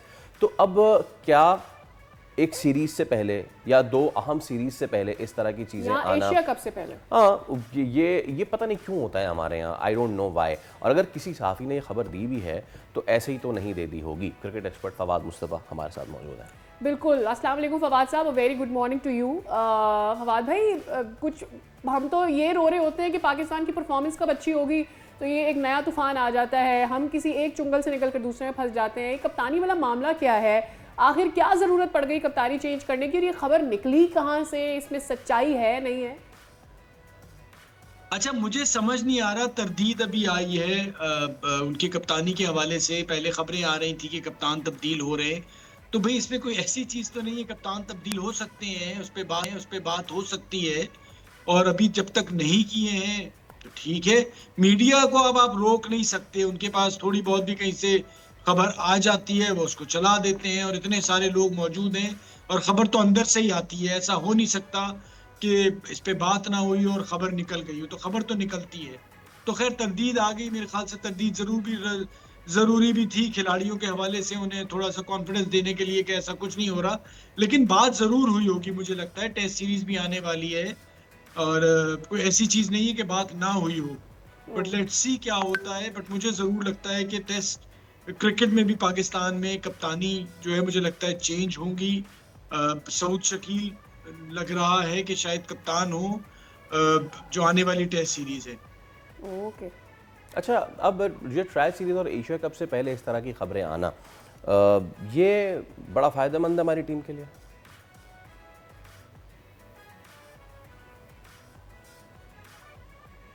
नहीं, देखिए इसीलिए तो खबरों की तरदीद आ गई ना, खबरें तो आ गई हैं, जो होना था अंदाजा तो हो जाता है, तो खबर भी आ गई, तरदीद भी आ गई। अब खिलाड़ी जो समझता है समझे, लेकिन खबर बात तो हुई होगी। जब इतने सारे लोग बैठते हैं तो फ्यूचर के हवाले से बात जरूर होती है और जरूर इस पर डिस्कशन हुई होगी। ये डिसाइड नहीं हुआ लेकिन डिस्कशन जरूर हुई जो बाहर आ गई। अच्छा, आप इस पे पहले भी तनकीद करते रहे फवाद भाई कि जो एक्स क्रिकेटर्स हैं वो आपके प्रेजेंट क्रिकेटर्स पर मुसलसल तनकीद करते हैं।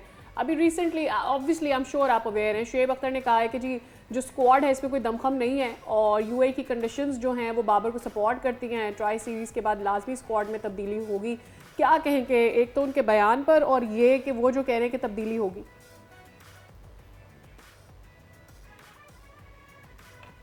देखिए, शुएब की अपनी राय है। दमखम की जहां तक बात है, T20 क्रिकेट में तो दमखम किसी भी टीम में होता और किसी भी टीम में नहीं होता। T20 क्रिकेट में जिस हिसाब की हमारी टीम है, मेरे ख्याल से ठीक टीम है और ये वो टीम है कि जो ट्राई सीरीज भी इसको जीतना चाहिए और मैं तो समझता हूँ एशिया कप भी जीत सकती है।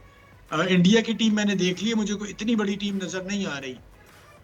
ठीक है फैसल साहब, आप थोड़ा सा मुस्कुरा लें, लेकिन मुझे लगता है कि पाकिस्तान की ये टीम इंडिया को हरा सकती है। सादिया भी मेरा मजाक उड़ा सकती है, लेकिन मुझे ये लगता है, मैं पॉजिटिव हूँ और ये टीम को देख के और इंडिया की टीम को देख के हूँ, क्योंकि हमारी बैटिंग काफ़ी बेहतर है और साथ साथ बॉलिंग भी ठीक है। तो मुझे लगता है कि ये टीम सरप्राइज देने को तैयार है और हो सकता है कि आपको दोनों ही खुशियां मिले। आप ट्राई नेशन भी जीते और एशिया कप भी जीते। फवाद भाई तो ये भी बता दें कि कौन जीतेगा, ये नहीं कहिएगा कि जो है इसमें इंडिया पाकिस्तान जीत जाएगा। I mean like can be.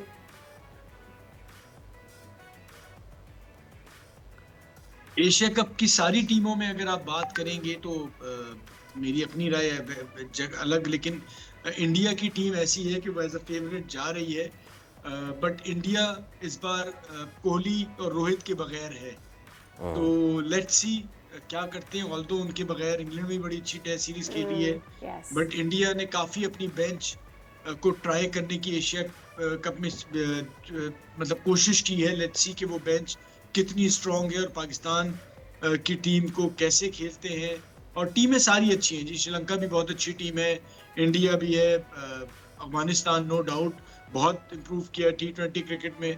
तो अच्छी एक एशिया कप भी अच्छा होने जा रहा है और ट्राई नेशन भी इवन अच्छी होगी। तो यही को भी मैं कमजोर नहीं समझता, सरप्राइज दे देती है, बट थोड़ा सा फास्ट बॉलर्स पे कमजोर है उनकी बैटिंग, जिसका बहुत शुक्रिया फवाद भाई। हम तो ये बात ही कर रहे हैं कि पाकिस्तान के आगे फिल वक्त जो सिचुएशन है, कोई भी टीम हमें कमज़ोर नहीं लगती। We been disasters against USA who were playing for the first time in the world cup. तो अब मैं एक्सपेक्ट ही कर सकती हूं USA to UAE, क्योंकि उनके जो कोच हैं, जो फॉर्मर इंडियन कोच हैं लालचंद राजपूत, उन्होंने भी कह दिया है कि UAE तो पाकिस्तान को हरा देगी। देखिए, हम दुआ कर सकते हैं कि उनका ये गुरूर उसी तरह गिर जाए जिस तरह उनके गिरे 6, ट्रंप के मुताबिक 7। इसी पे लेते हैं हम एक ब्रेक। हमारे साथ रहिए हमारे साथ। Now it's right. I had this in my mind. I had this in my mind.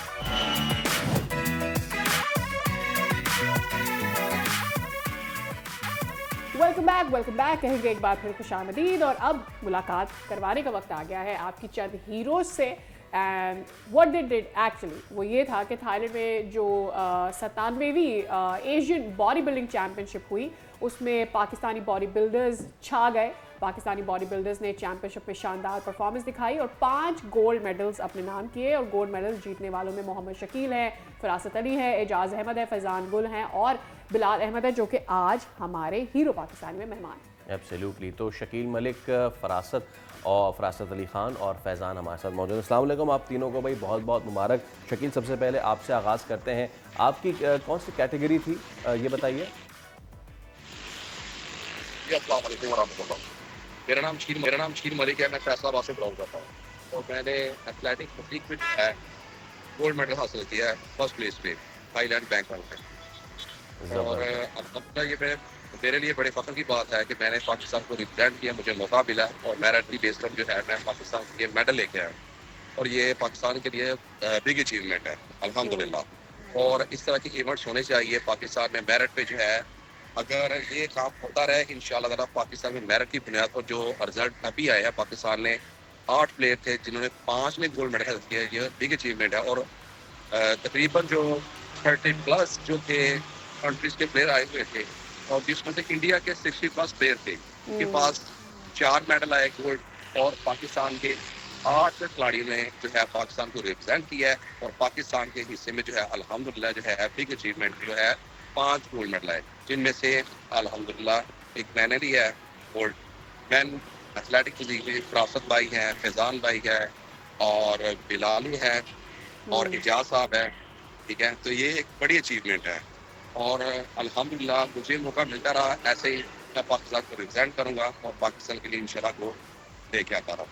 जी ठीक है Firasat, being the junior candidate, मुझे ये बताइएगा कि आपकी कैटेगरी में आपके लिए ये कितना मुकाबला सख्त था, गोल्ड मेडल क्या सोच के गए हुए थे, एक्सपीरियंस कैसा रहा आपका? जी अस्सलाम वालेकुम, मेरा नाम फरासत अली खान है, मैं मुल्तान से बिलोंग करता हूँ। और अभी थाईलैंड में जो कंपटीशन हुआ एशिया कंपटीशन में मैंने अपना पाकिस्तान को रिप्रेजेंट किया और अल्हम्दुलिल्लाह अल्लाह पाक ने मुझे इज्जत दी, गोल्ड मेडल हासिल किया मैंने। और मैं बहुत ज़्यादा शुक्रगुजार हूँ अपने पाकिस्तानी को जिन्होंने हमारे लिए दुआ की।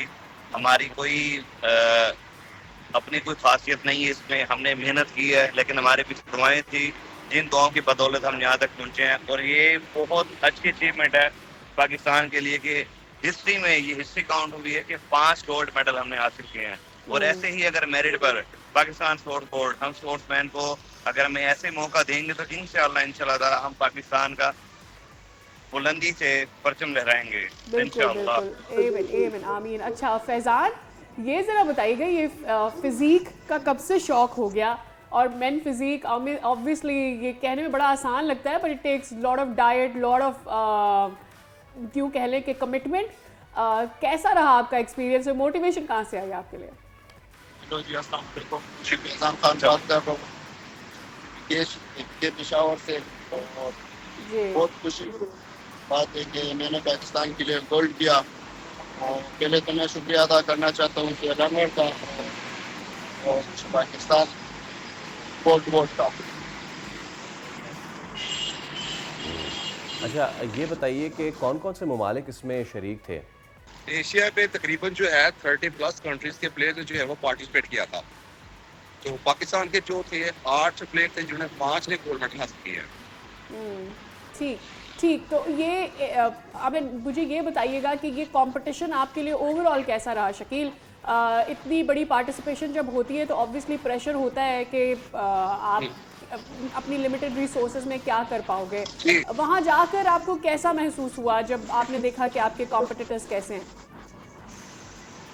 जी बिल्कुल ऐसे ही है। देखिए जब आप पाकिस्तान को आप रिप्रेजेंट कर रहे होते हैं तो आपके लिए एक जिम्मेदारी होती है, ठीक है। पाकिस्तान को आप रिप्रेजेंट कर रहे हैं, पाकिस्तान के लिए खेल रहे हैं, तो ये एक जिम्मेदारी है, ये एक प्रेशर चीज होती है। पहले तो मैं पाकिस्तान में खेलता था, ठीक है, तो इतना प्रेशर नहीं था। जब पाकिस्तान को रिप्रेजेंट करने बाहर हम जाते हैं तो एक प्रेशर होता है, फिक्र होती है, उनके जो पीछे दुआएं हैं और सपोर्ट है वो लेके। और अल्हम्दुलिल्लाह मैं करंटली मिस्टर पाकिस्तान हूँ, तो ये मेरे ऊपर ज्यादा जिम्मेदारी थी, तो फिक्र भी थी अल्हम्दुलिल्लाह, क्योंकि लास्ट में मेरा कंपटीशन था, तो मुझे बड़ी फिक्र थी। और सभी को पता है स्टीव भाई का क्या बनेगा, आप गोल्ड लेकर आएंगे, तो अल्हम्दुलिल्लाह वो मैंने करके दिखाया। और बिग अचीवमेंट है ये पाकिस्तान के लिए कि अगर ऐसे ही सीन होते रहे तो बहुत अच्छे प्लेयर आगे आएंगे जो पाकिस्तान को रिप्रेजेंट भी करेंगे। फ्यूचर प्लान्स क्या है शकील? फ्यूचर प्लान मेरा इंशाल्लाह यही है कि अगर इस तरह के फैसले होते रहे और मुझे मौका मिलता रहा, मैं इंशाल्लाह वर्ल्ड चैंपियनशिप में जो है इंशाल्लाह पाकिस्तान को रिप्रेजेंट करता हूँ। तो पाकिस्तान का परचम सब लोग खिलाड़ी परचम मैं लहरा ठीक हो गया। फैजान, शकील, फरासत, आप तीनों का बहुत शुक्रिया। It was wonderful to welcome you on the show, not just this. और जो आपने मेडल्स हासिल किए, हम उम्मीद करते हैं कि आपका आगे जो भी टारगेट है वो सब भी अचीव करे, पाकिस्तान का सीना और चौड़ा करे, हम फ़ख्र से जो है आपका नाम हमेशा लेते रहें। एब्सोल्युटली। अभी ब्रेक लेते हैं, उसके बाद दोबारा हाजिर होंगे। स्टे विद अस।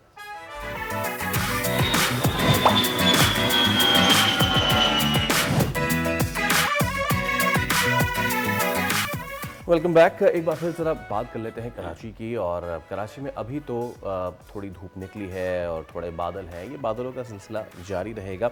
बारिश का इम्कानात नहीं है, लेकिन वही है ना सादिया कि बारिश हुई और असल मसला बारिश वाले दिन भी होता है और बारिश के बाद भी होता है जो अब सूरत हाल बनी हुई है। जो अंडरपास वाली सिचुएशन है जहाँ कल एक्सीडेंट हुआ है, 3 लोग अपनी जान से हाथ धो बैठे, वो कीचड़ की वजह से हुआ है, वो बारिश के पानी की वजह से नहीं हुआ। बाइक स्लिप होती है और ये कोई ऐसी चीज़ है नहीं है कि भाई हमने कोई पहली दफ़ा ये वाक़या कराची में देखा है। Karachi is been saying this over and over. मसला आता है सारा उनके पास जिनके पास राइट्स हैं, जो आपका केस जाकर लड़ते हैं, यानी वो पॉलिटिशियंस जो बाद में खुद ऐसे केसेस में आवाम को पॉलिटिक्स में फंसा देते हैं और लोग बोलते हैं कि भाई हमारी मदद के लिए कौन बैठा है यहाँ पर। एब्सोल्युटली।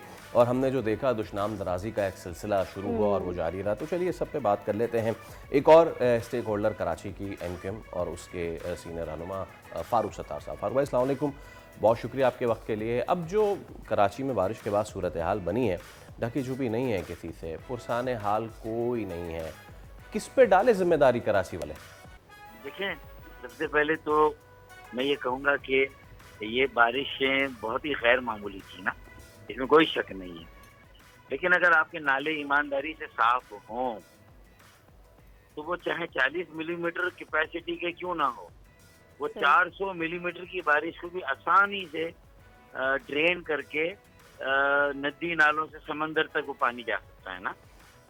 लेकिन ये बड़े नाले कुछ साफ जरूर किए KMC ने, लेकिन टाउन के साथ कोऑर्डिनेशन नहीं की और टाउन के छोटे नाले उस तरह साफ नहीं, क्योंकि टाउन में 9 टाउन में जमात इस्लामी तो वो क्योंकि खुदा वास्ते का बहर होता है, चाहे MQM अपोजिशन में हो बल्दिया में या जमात इस्लामी हो, पीपल्स पार्टी को तो किसी का वजूद भी बर्दाश्त नहीं है। एक तो मसला ये है, कोऑर्डिनेशन नहीं था KMC में और टाउन्स में, और पूरे नाले साफ नहीं हुए।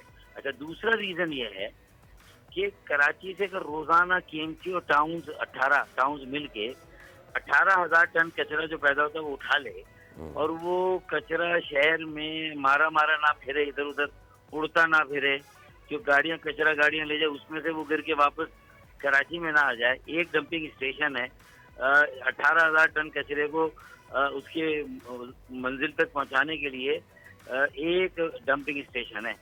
तो असल मसला वो कचरा है। अगर 40 मिलीमीटर के नाले के लिए 40 मिलीमीटर बारिश की होगी ना, 20 मिलीमीटर, अगर कचरा साथ आ जाएगा सारा तो सारे नाले चौक हो जाएंगे ना। नाले साफ क्यों किए जाते हैं कि पानी का बहाव आसान हो। उन्हीं नालों में फिर कचरा चला जाएगा तो कैसे होगा? कॉमन सेंस की बात है भाई। ये लोगों की आंखों में धूल झोंक रहे हैं। मेहर साहब, मुर्तजा वहाब, मैं उनको समझाऊंगा, मेरा छोटा भाई है, फौजिया वहाब का बेटा है, जिसने मोहतरमा बेनज़ीर भुट्टो की जो कुर्बानी थी उसके लिए उसने भी कुर्बानी दी। तो भाई अपने बड़ों को भी याद रखिए और लोगों के सामने ये ना कहें कि 40 मिलीमीटर के नाले हैं तो 200 मिलीमीटर की बारिश कैसे जाएगी, ये गलत बात है। अरे कोई 200 मिलीमीटर की बारिश एक साथ तो आसमान से नहीं गिरी ना। 200 मिलीमीटर की बारिश तो 8-10 घंटे या 12 घंटे की बारिश भी तो हुई ना। तो एक वक्त में 40 मिलीमीटर पानी तो जा सकता है, लेकिन क्योंकि तुम कचरा नहीं उठाते हो।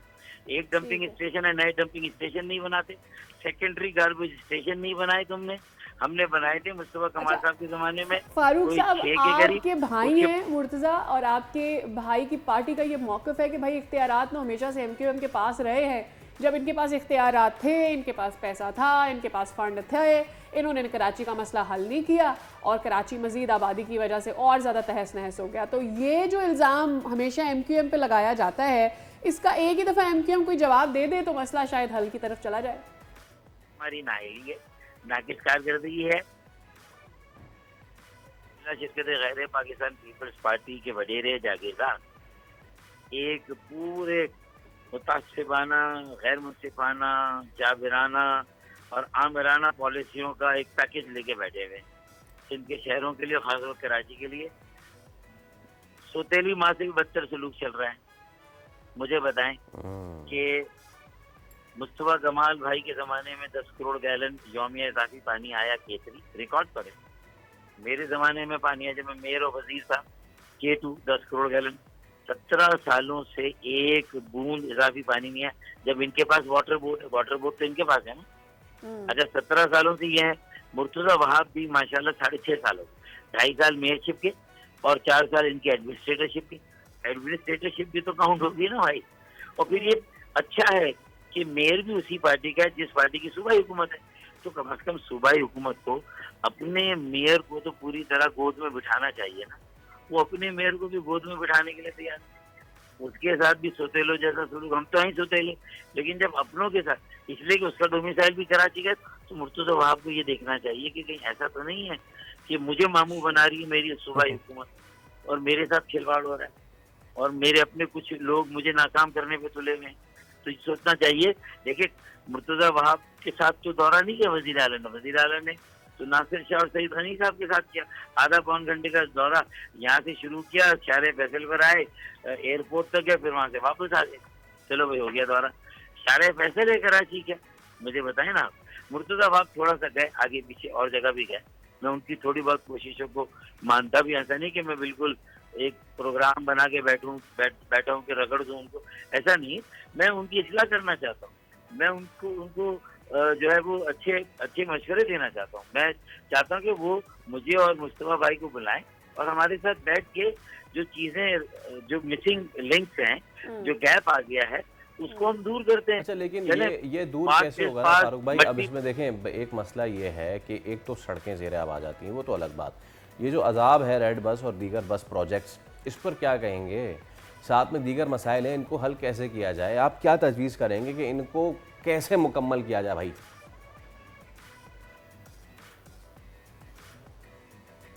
यही तो कह रहा हूँ ना कि इनके कामों में इतनी ताख़ीर, अगर कोई काम हो भी रहा है, जैसे सूबाई हुकूमत रेड लाइन बना रही है, अब वो लग रहा है कि कराची वालों की वो रेड लाइन बन गई है।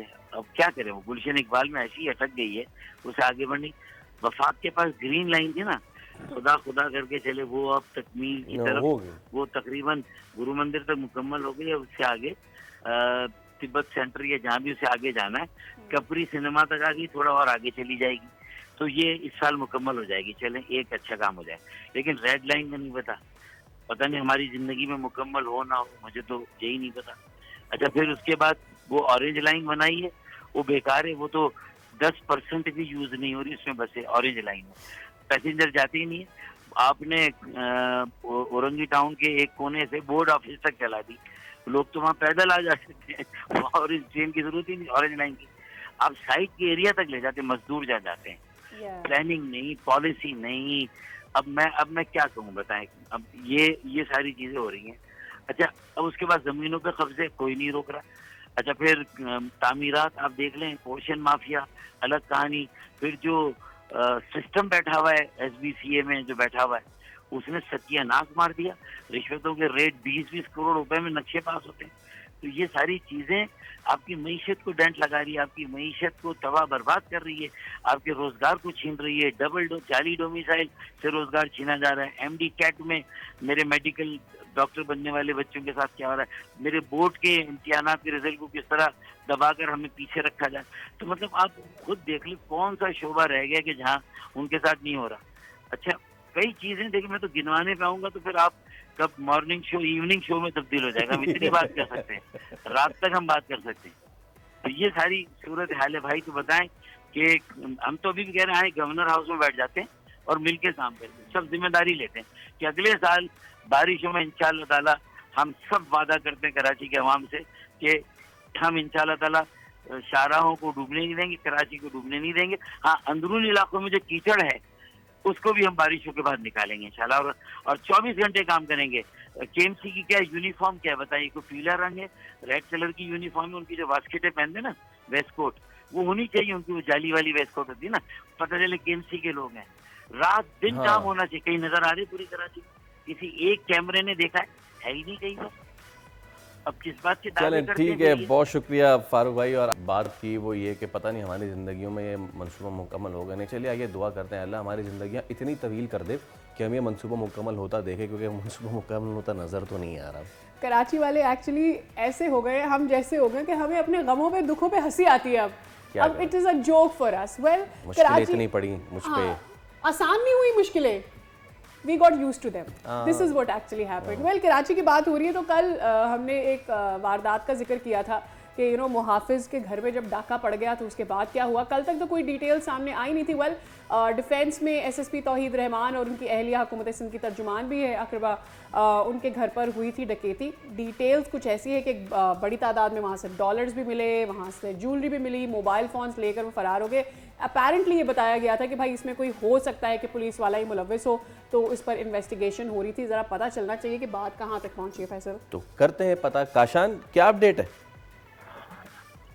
जी बिल्कुल, देखें चंद दिन कबल एसएसपी घर पे होने वाली वारदात के बाद तर्जुमान सिंध हुकूमत अकरबा फातिमा जो कि एसएसपी तौहीद रहमान की वाइफ है, उनकी जानिब से वारदात के बाद जो तमाम खबरें गर्दिश की गई, उनके बाद कल उन्होंने अपना मौक़िफ़ दे दिया है। उनमें मौक़िफ़ में बताया गया कि चंद दिन कबल मेरे घर पर डकैती की वारदात हुई थी जिससे हमारे खानदान में तकलीफ का सामना हुआ है। मुल्ज़िमान ने मेरे मासूम बच्चों को टारगेट करते हुए दहशतगर्दी फैलाई, जबकि वारदात में लाखों रुपए नकद रकम, कीमती जेवरात लूटे गए। जेवरात वालदा और खानदान वालों की जानिब से शादी के मौके पर अकरबा फातिमा को दिए गए थे। गर्दिश करने वाली अफवाहें बेबुनियाद है और कयास राय सरासर गलत और गुमराह कौन है, इनकी जानिब से ये दावा किया गया है। जबकि उनकी जानिब से बताया गया कि एहसास मौके पर गैर जिम्मेदाराना जो सोशल मीडिया के ऊपर कुछ खबरें गर्दिश कर रही थी, उसको उन्होंने अफसोस का भी इज़हार करा है। और उनकी जानिब से बताया गया कि वाक़े की FIR दर्ज कर ली गई है, तफ्तीश की जा रही है। पुलिस ने मुल्ज़िमान की गिरफ्तारी के लिए अपनी कोशिशों का आगाज कर दिया है। जबकि वारदात के बाद पार्टी क़यादत ने फौरी नोटिस दिया और मुकम्मल ताउन की यकीन दहानी कराई। वज़ीर दाखिला सिंध की जानिब से भी जो है वज़ीर इत्तलात ने भी उनको हर मुमकिन ताउन की यकीन दहानी कराई गई है। लेकिन हम देख रहे हैं कि वारदात को 3 से 4 रोज गुजर गए, लेकिन पुलिस हुकाम की जानिब से इस केस के ऊपर तफ्तीश तो की जा रही है, लेकिन अहम पेशरफ नहीं हुई अब तक। डिटेल्स मीडिया के साथ नहीं शेयर की जा रही, जो कि अमूमी तौर पर हम देखते हैं कि केसेस में ऐसा होता भी है। काशान, आप हमें इस हवाले से आगाह करे थे। We really hope and pray कि इस मामले की कोई सिरा जो है वो मीडिया पर ज़रा डिटेल्स भी सामने आए कि आखिरकार कौन से लोग इन्वॉल्व हैं। I am over and over saying this कि DHA एक ऐसा इलाका है जहाँ पर आप आराम से डकैती नहीं कर सकते और फिर हर घर में CCTV कैमरा है। Then what is the reason कि ये सारी डिटेल्स नहीं सामने आ रही हैं। वेल, बहुत शुक्रिया काशान, डिटेल्स आज शेयर कर रहे थे। चलिए, इसी के साथ हम आपसे लेंगे इजाज़त। अब आपसे मुलाकात होगी कल। रखिए अपना ख्याल। अल्लाह हाफ़िज़।